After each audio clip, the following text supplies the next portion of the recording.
আসসালামু আলাইকুম। সবাইকে স্বাগত জানাচ্ছি আমি নাইম ফাথম মুবিন। শুরুতে সংবাদ শিরোনাম। বাংলাদেশের সর্বশেষ গুরুত্বপূর্ণ আপডেট সংবাদে আপনাকে স্বাগত। শুরুতেই সংবাদ শিরোনাম, পরে বিস্তারিত।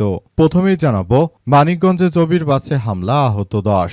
স্থানীয়দের সঙ্গে বিরোধের জেরে মানিকগঞ্জের সিংগাইর উপজেলায় জগন্নাথ বিশ্ববিদ্যালয়ের বাসে হামলা করা হয়েছে। এই ঘটনায় শিক্ষার্থীদের বহনকারী কালীগঙ্গা বাসে হামলা করা হয়। এতে অন্তত চালকসহ 10 জন শিক্ষার্থী গুরুতরভাবে আহত হয়েছে। এ বিষয়ে খুবই গুরুত্বপূর্ণ সংবাদ জানাবো, সঙ্গেই থাকুন। এবারে জানাবো, জ্বালানি মন্ত্রী বললেন, জ্বালানি তেলের ব্যবসায় একটি কোম্পানি নয়, সবাই সমান সুযোগ পাবে। কোনো একটি নির্দিষ্ট কোম্পানিকে সুবিধা দিতে নয়, যোগ্য বেসরকারি প্রতিষ্ঠানগুলোর জন্য জ্বালানি তেল আমদানি ও বিক্রির সুযোগ তৈরি করতে একটি সাধারণ নীতিমালা করার কথা জানিয়েছে বিদ্যুৎ, জ্বালানি ও খনিজ সম্পদ মন্ত্রী ইকবাল হাসান মাহমুদ টুকু। তিনি স্পষ্ট করে বলেছেন, নীতিমালা হলে তা কোনো একটি প্রতিষ্ঠানের জন্য হবে না। এদিকে প্রধানমন্ত্রী তারেক রহমান বললেন, দেশীয় উদ্যোক্তাদের বিনিয়োগ এবং কর্মসংস্থান সৃষ্টিতে সব ধরনের সহায়তা দেবে সরকার। দেশের অর্থনৈতিক ও সামাজিক শক্তিশালী অবস্থানে নিয়ে যাওয়ার লক্ষ্যে কাজ করছে বর্তমান সরকার। তারেক রহমান জানান যে, রাজনৈতিক অধিকারের পাশাপাশি মানুষের অর্থনৈতিক সক্ষমতা নিশ্চিত করা জরুরি। এজন্য দেশীয় উদ্যোক্তাদের বিনিয়োগ এবং কর্মসংস্থান সৃষ্টি উৎসাহিত করতে বর্তমান সরকার কাজ করছে। এরপর জানাবো, দেশে অনেক বড় আকারের বিনিয়োগ আসছে বললেন অর্থমন্ত্রী। দেশে অনেক বড় আকারের বিদেশি বিনিয়োগ আসছে বলে জানিয়েছেন অর্থমন্ত্রী আমির খসরু মাহমুদ চৌধুরী। তিনি জানিয়েছেন, দেশটাকে একটি ভালো অবস্থানে নিয়ে যাওয়ার জন্য আমাদের সবাইকে আরও বেশি গুরুত্ব সহকারে ভূমিকা রাখতে হবে।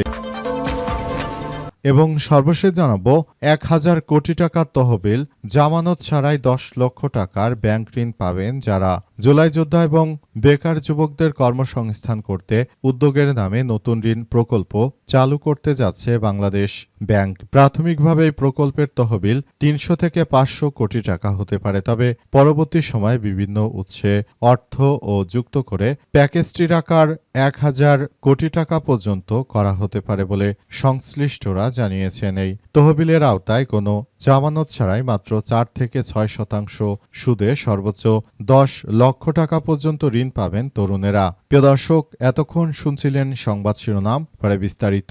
তবে তার আগে বন্ধুরা, অনুরোধ থাকবে এই সংবাদটিতে একটি লাইক দিন। এই চ্যানেলে আপনি নতুন হয়ে থাকলে আমাদের সংবাদটি দেখতে দেখতে চ্যানেলটি সাবস্ক্রাইব করে রাখুন। কমেন্ট করে বন্ধুরা আপনার মূল্যবান মতামত জানিয়ে দিন আপনি বিশ্বের কোন দেশ থেকে বা বাংলাদেশের কোন স্থান থেকে আমাদের সংবাদটি দেখছেন এবং শুনছেন। আর বন্ধুরা, সংবাদটি আপনার সোশ্যাল মিডিয়া ফেসবুকে শেয়ার করে বন্ধুদেরও দেখার সুযোগ করে দিন। গাজা যুদ্ধে আপনি যদি নিরীহ ফিলিস্তিনিদের ভালোবেসে থাকেন বন্ধুরা, কমেন্টে ইয়েস লিখে পুরো বিশ্ববাসীকে আমাদের এই তাজা আপডেটটি দেখার সুযোগ করে দিন। এবারে বিস্তারিত। আর বন্ধুরা, দেখতে থাকুন আমাদের এই লেটেস্ট আপডেট তাজা সংবাদটি। দেশে অনেক বড় বিদেশি বিনিয়োগ আসছে বললেন অর্থমন্ত্রী।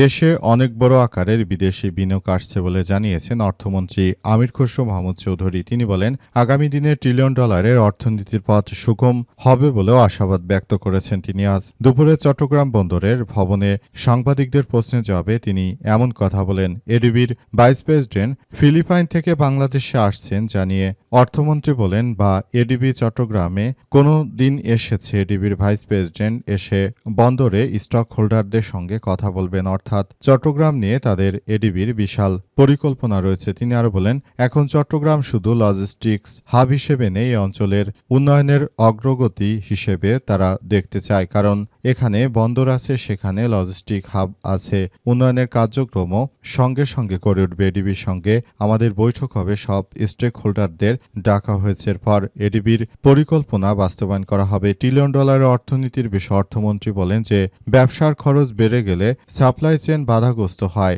বন্দর কাস্টমস খরচ বাড়লে সেই জনগণকেই সেই টাকা দিতে হয়। খরচগুলো যেন আগামী দিনে জনগণের উপর বা ব্যবসায়ীদের উপর না চাপাতে হয়। প্রতিযোগিতামূলক মানসিকতা তৈরি করা না গেলে আগামী দিনে বৈশ্বিক প্রতিযোগিতামূলক বাজার আমরা টিকে থাকতে পারব না। প্রতিযোগিতায় টিকতে পারলে আগামী দিনে ট্রিলিয়ন ডলারের অর্থনীতির পথ সুগম হবে। তিনি আরও জানান, আগামী দিনে আমরা বন্দরকে কাজে লাগিয়ে বাংলাদেশটাকে আরও একটি স্বনির্ভর রাষ্ট্র হিসেবে গড়ে তুলতে চাই বলে এমন কথা জানিয়েছেন তিনি।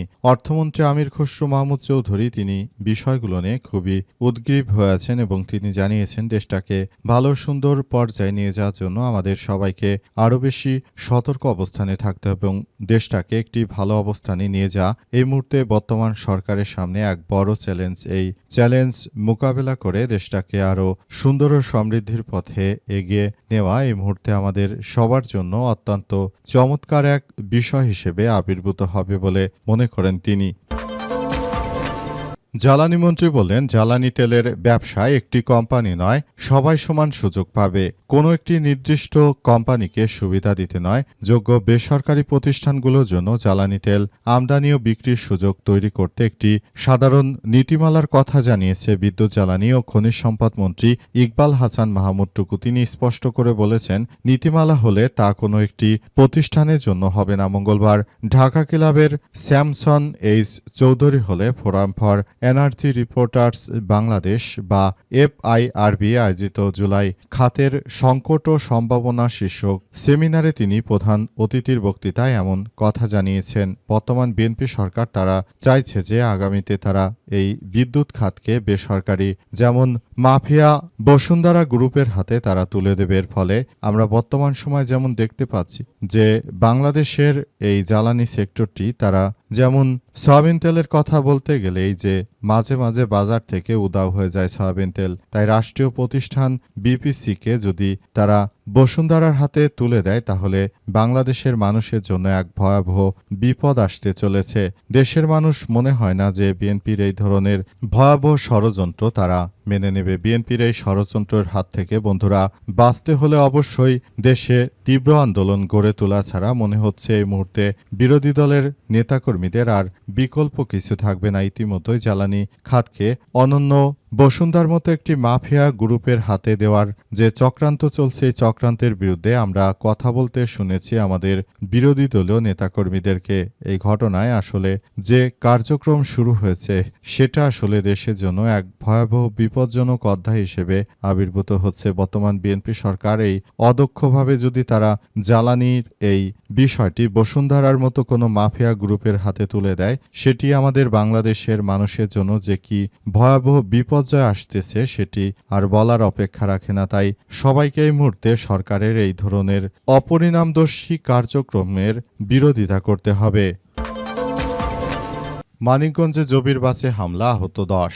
স্থানীয়দের সঙ্গে বিরোধের জেরে মানিকগঞ্জ সিংগাইর উপজেলার বন্দখিন বাজার এলাকায় জগন্নাথ বিশ্ববিদ্যালয় জবি শিক্ষার্থীদের বহনকারী কালিঙ্গনা বাসে হামলার ঘটনা ঘটেছে। এতে শিক্ষার্থী ও চালক সহ অন্তত 10 জন আহত হয়েছে। আজ বিকেলে মানিকগঞ্জগামী জগন্নাথ বিশ্ববিদ্যালয়ের কালীগঙ্গা বাসটি সিংগাইরের বন্দখিন বাজার এলাকায় গেলে স্থানীয়দের হামলার শিকার হয়। যোগসুর পরিবহন সম্পাদক মাহিদ হোসেন বাসে হামলার বিষয়টি নিশ্চিত করেছেন। আমরা ঘটনাস্থলে যাচ্ছি, এখন পর্যন্ত যতটুকু তথ্য পেয়েছি ড্রাইভার সহ অনেকেই আহত হয়েছে বলে, স্টুডেন্টের মাথা ফেটেছে বলে জানা যাচ্ছে।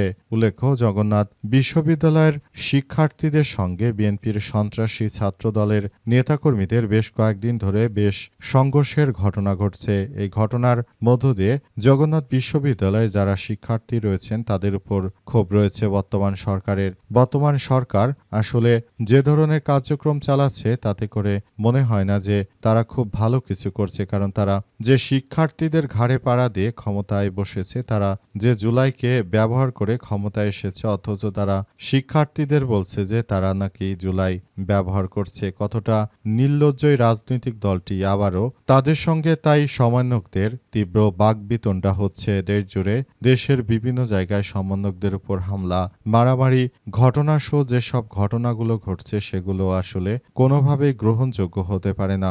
দেশের অভ্যন্তরে এই ধরনের ঘটনা কোনোভাবেই গ্রহণযোগ্য নয়। প্রধানমন্ত্রী তারেক রহমান বললেন, দেশীয় উদ্যোক্তাদের বিনিয়োগ এবং কর্মসংস্থান সৃষ্টিতে সব ধরনের সহায়তা দেবে সরকার। প্রধানমন্ত্রী তারেক রহমান জানিয়েছেন যে তিনি ক্ষমতা আসার পরই দেশের একটি বিনিয়োগবান্ধব পরিবেশ তিনি তৈরি করতে চান, কিন্তু দেখা গেছে তার সরকার ক্ষমতা আসার পরই দেশে যে বিনিয়োগ বান্ধবের কথা বলা হচ্ছে বাস্তবে সেটি আমরা দেখতে পাচ্ছি না। তারেক রহমান ক্ষমতা আসার পরই দেশের বিভিন্ন জায়গায় ব্যবসায়ীকে গুলি, চাঁদাবাজির দায়ে ব্যবসায়ীদের হত্যা সহ বিভিন্ন ঘটনা আমরা দেখতে পেয়েছি, অথচ সে ব্যাপারে তারা কাউকে নিরাপত্তা দিতে পারেনি। আর নতুন উদ্যোক্তাদের তারা আশা দেখাচ্ছে। বন্ধুরা, কি মনে করেন আপনি সেটি আমাদেরকে কমেন্ট করে জানাতে পারেন।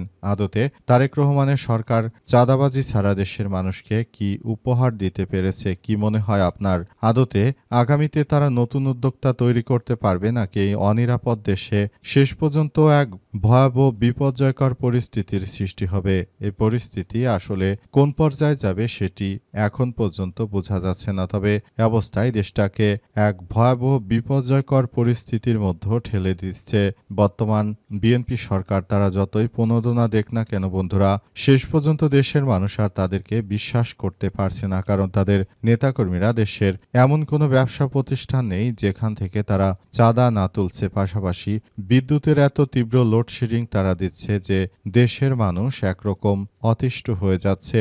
দেশে একরকম বিদ্যুৎ ও গ্যাস নেই বললেই চলে। অবস্থায় যদি আবারও এমন কার্যক্রম চলে যে দেশে এই ধরনের কার্যক্রমগুলো চলে, সেক্ষেত্রে এটি আরও ভয়াবহকর বিপর্যয়কর পরিস্থিতির সৃষ্টি করতে পারে। উদ্যোক্তা তৈরি করতে হলে যথাযথভাবে তাদেরকে জ্বালানির ব্যবস্থা করতে হবে, কিন্তু আমরা দেখতে পাচ্ছি যে দেশের গার্মেন্টস ফ্যাক্টরিগুলো, ইন্ডাস্ট্রিগুলো ধীরে ধীরে বন্ধ হতে শুরু করেছে। অবস্থা যদি চলতে থাকে ভবিষ্যতে বাংলাদেশের সামনে এক ভয়াবহ বিপর্যয়কর পরিস্থিতির অপেক্ষা করছে।